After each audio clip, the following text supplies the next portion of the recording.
somebody said that if you look at what makes you successful, you keep on doing it, and you continue to be successful. And we found that the formula that works, which has worked best for us, is that we have always differentiated through design by design.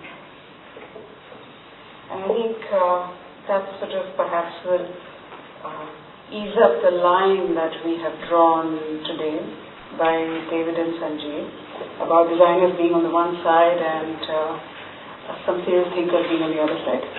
Okay.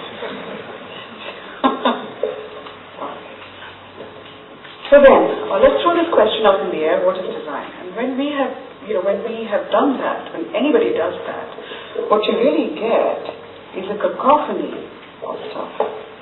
As somebody said, you say, oh, it's about a logo, it's about advertising, it's decorating, it's fashion, it's product, it's doing a chair, it's designing the environment, corporate identity, packaging, and so on and so forth. And what this actually largely means is that we're very much staying within the realm of craft and skill.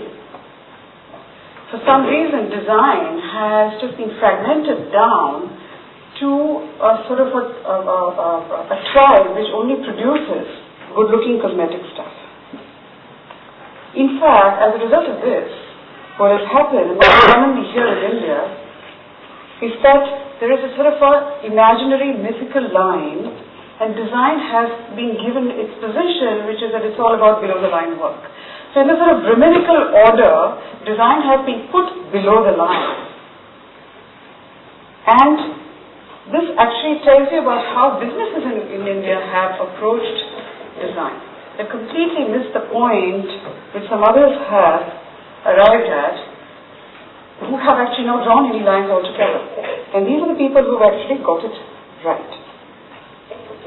Someone like Philip Kotler, as back in 1984, he said design is a potent strategic tool that companies can use to gain a sustainable competitive advantage. Yet most companies neglect design as a strategic tool. What they don't realize is that good design can enhance products, communications, corporate identities, and it in fact, enhances business itself. Steve Jobs said, in most people's vocabulary, design means veneer. It's interior decorating. It's the fabric. It's the color. It's the walls. But to me, nothing could be further from the meaning of design.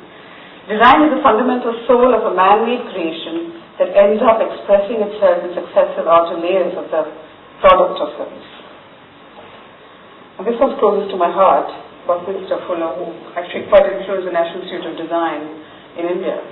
So when I'm working on a problem, I never think about beauty. I never think about the craft. I never think about what it actually is going to emerge in terms of shape and form. I only think about the issue. I only think about the task. And with an attitude of finding a solution. But when I have finished, if the solution is not beautiful, I know it is wrong. And as a designer following in these footsteps, I can assure you that's exactly the way good design actually emerges. An elegant solution is always born out of a strategically born process. Now let's look at a few who actually did differentiate by design and which have huge successes. I'll present a few case studies. Think different.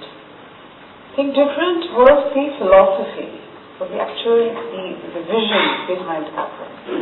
And the way it was integrated into the manner in which the business was conducted. The manner in which every vehicle of communication, the manner of which every product was designed was based on the concept and the philosophy and the vision of think different.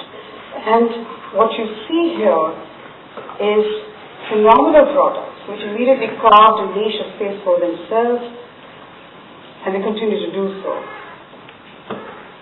It was formed in 1976 and $350 million already in the first 4 years is what they earned. And during the last 3 months of 1999, Apple sold in Steve Jobs' words, 1 Mac every 6 seconds. It's a phenomenal success. It's a huge icon of a brand. So what was the theory? The theory was that design differentiator is the genetic code of the organization. This is a very crucial thing to remember, because very often we fill organizations with politically correct sort of organizational structures. There are strategy thinkers, there are planners, there are the product people, there are the distribution people, there are sales people, there are marketing people. But what is missing is an alchemy. What is missing is the magic of it all coming together. And that comes from instilling that vision, the genetic code, which actually starts bringing out a certain chemical reaction, so to speak, which pulls together these thought processes, which pulls together these skill sets, and that emerges, when it's anchored into the vision, it emerges into something which is a phenomenal breakthrough in terms of the way the business positions itself, the way businesses are done, and it is a completely participative process, in the sense that you may expect innovation and change down the line. So you will find that you have in fact moved away from a few custodians to everyone being an ambassador to innovate, to change, very much anchored into the company philosophy. In this case, it being think different.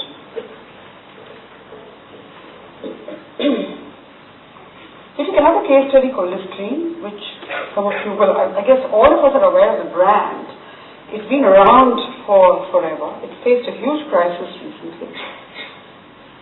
It's been, as far as all of us can recall, it's been on the shelves of our uncle's bathrooms and father's bathrooms, and it's an ancient brand, which of course didn't do too much to itself to reinvent, until what we saw in the marketplace was huge amounts of different products which came and pushed it in a corner. And all of these products were created thinking about a whole new target audience, positioned differently, which is for a youthful audience, packaged to talk to them, and backed with strategic and aggressive marketing and advertising. So the market dynamics had changed. Listerine found itself in a very, very tight spot, and if they did not innovate, they would die. So what did they do? They came up with the invention of the year, which is a phenomenal breakthrough. It's incredible how they took this on head on and moved completely out of the box, out of the bottle, so to speak, into an entirely different realm. I don't know if you've seen these little bucket packs. They're tiny. They're extremely inventive and innovative. It was launched. It has little translucent tapes inside, which the little gizmo sort of opens up and you pull it out, it instantly melts into your mouth. It's conveniently packaged in a shape which is more like a gizmo than a little tic-tac box, and it's positioned with the right attitude. It's positioned with an attitude which talks to a whole new audience, a whole new group of people out there, and within just a couple of months, from near extinction, look where they went. It earned a recall of 60%. In its core target group, the 16 to 24, it's 95% aided awareness. So that's a phenomenal achievement in just 2 months, entirely through out-of-the-box strategic thinking, which led them into design, innovation, and invention. So, faced with do-or-die situation, rebounded with a great design differentiator, backed the invention with all the vital stuff, and a great example of product innovation which completely revitalized, repositioned the brand. As we all know, the group is one of the largest in the country, deals largely in commodities, and was at a growth and consolidation stage backed by a lot of commitment from top management in terms of getting into new acquisitions and resource enhancements. This was way back in 1996. And there was a realization that they needed to unite the different businesses under one name. So first of all, the fact that here is a commodities giant, this is a huge shift that we're beginning to see happening in the Indian psyche, where you have the only people who have shown any sort of aggressive interest in this field are people who are dealing directly with the consumer. Here is a corporate giant which is actually saying that no, even though I'm dealing in commodities like aluminum and cement and fertilizers, I think I need to do something about this. I need to reposition. I need to re-strategize. to go back. So it needed to unite the different businesses under one name. As we all know, Birlas are, although ubiquitous, they actually are groups, and there was a need felt to carve a niche for this particular group, Aditya Birla. Wanted to differentiate from other Birlas as well as to actually unite all these different businesses under one umbrella. And what we found during research, that the group was actually perceived as, although an old and trustworthy company, it was also seen as an old economy company, not building shareholder value, and family run and secretive. So I think certain changes needed to happen, and this research at that point in time was done amongst investors across the country as well as across the world. So we realized that the strategic design task was to project the group as a dynamic and globally benchmarked Indian company of the future. But before that, there was a strategic business task of restructuring the businesses. And I think all of this was a simultaneous process. All of these awarenesses were built into the way the group went about restructuring its businesses based on the varieties of feedback it got. It moved out of certain businesses, it consolidated in certain areas. We have to realize that this board was actually formed during the license Raj period, so that you would find a cement company under an Indian rayon brand. So all of these shifts took a few years to actually happen. But there was a strong realization that this simply had to happen, and the design process was integrated into strategic business restructuring process as well. So the journey started indeed with a logo, not to disappoint a few people here. So it starts with Aditya. Aditya, of course, as we all know, means the sun, and the source of all beings, energy, and life. And then we unified the varieties of companies which till then were unknown in terms of consumers and target audiences, that they belonged to a particular group. There was a whole visual consolidation which happened. All the interfaces, touch points were worked upon. And even striking out, identifying opportunities where these didn't exist before, was recommending things like corporate initiatives like scholarships, wherein we worked with management consultancies, IITs and IIMs to completely formulate a report for this, and then put a face and logo and so on to it, and launch it. It's now, I think, 4 years down, and it's a huge success. So all of this, once all of these elements actually came into place, a certain momentum was beginning to form. The businesses were following the right track. The acquisitions internationally were taking place, and Aditya Birla Group was ready to position itself as the first Indian multinational. It's a very, very strong statement to me. Today, the group has a clear, distinct identity from other Birla groups. The aided brand recall has touched 100%. This is for a new group started only in 1997. And on all key factors, we see that the brand has actually scored amazingly well. It's a diversified business group. It's moved up phenomenally, company of the future, dynamic, socially conscious, leader in its business, and innovative.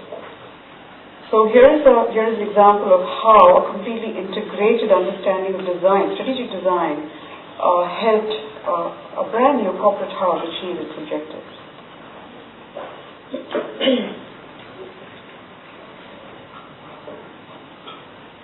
Let's look at Orange. Orange, in a scenario where competition focused on technology, Orange focused on people. The brand aimed to connect with customers at an emotional level, and it represented an attitude of life, of liveliness, of freedom, of simplicity. The communication deliberately avoids images of mobile phones and takes a personal approach. Simple, non-tech objects are used to convey high-tech product services, and every piece of communication is designed with simplicity at its core.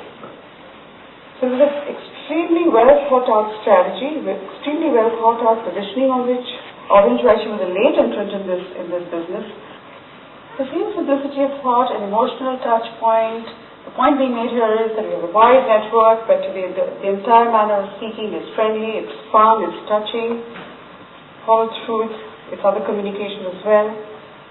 So even while it teaches you how to use technology, it says it in a way which is extremely approachable. And spinning off into icons which can be used so that there's a greater participation and involvement with the brand and its elements and its various mnemonics. So for a company that entered the market late, Orange has managed to garner a sizable market share across the globe. The brand today is among the most powerful communication icons.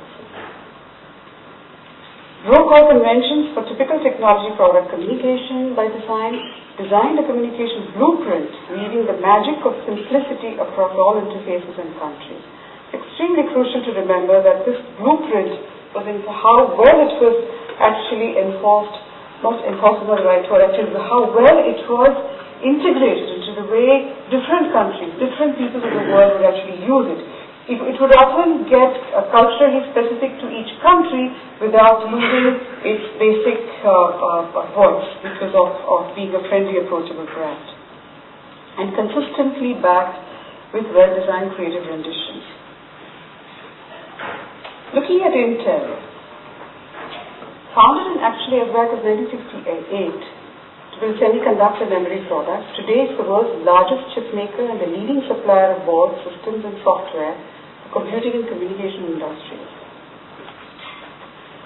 Breaking conventions. In a visionary move, it focused its communication efforts to the end user. This was in an era when that was seen as a domain of PC vendors, software manufacturers. The communication of advancements of the Intel chipset enabled the PC to become a powerful information, education, and entertainment tool. As a result, Pentium is a household word and a quality benchmark today.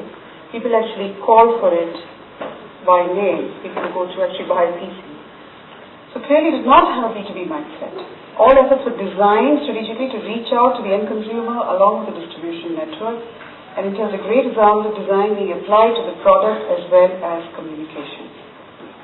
When you integrate design, here are a few examples where the design as a thought, design as a strategy, design as a craft and a skill, all put together in an alchemic, magical union and integrated into businesses, you find all these iconic businesses having integrated into positioning and product, Listerine into product and packaging, Aditya Birla Group in its entire corporate identity and mass communication, Intel as well in positioning and communication, and Orange in its communication. We all became extremely successful in very little time. So therefore, what we're talking about is integrate design intelligence at the core of the company's vision, instill the awareness across mindsets within the organization.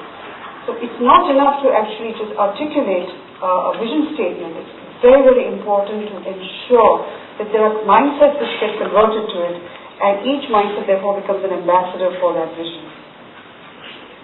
Thereby what you have is an ownership down the line across organizations and a consistency of vision. What you've done is you've empowered the entire organization to make creative choices across a variety of skill sets. So whether it's a logo, whether it's an interior, whether it's an architectural space, whether it's a direct marketing, whatever it is, which is a skill set, but you have made an envisioned choice, a well-informed choice, a creative choice whilst doing it, and you find that the results are entirely different. And backing up this process with flawless execution, time after time. This is so crucial because a lot of the times in boardrooms, all of these discussions happen, and when it comes to actually execution, there's not enough detail put into it, there's not enough consistency which goes into it, and all of that good work which you have put in falls flat. All of this, of course, helps achieve business objectives, which is that good design is actually good business. Thank you.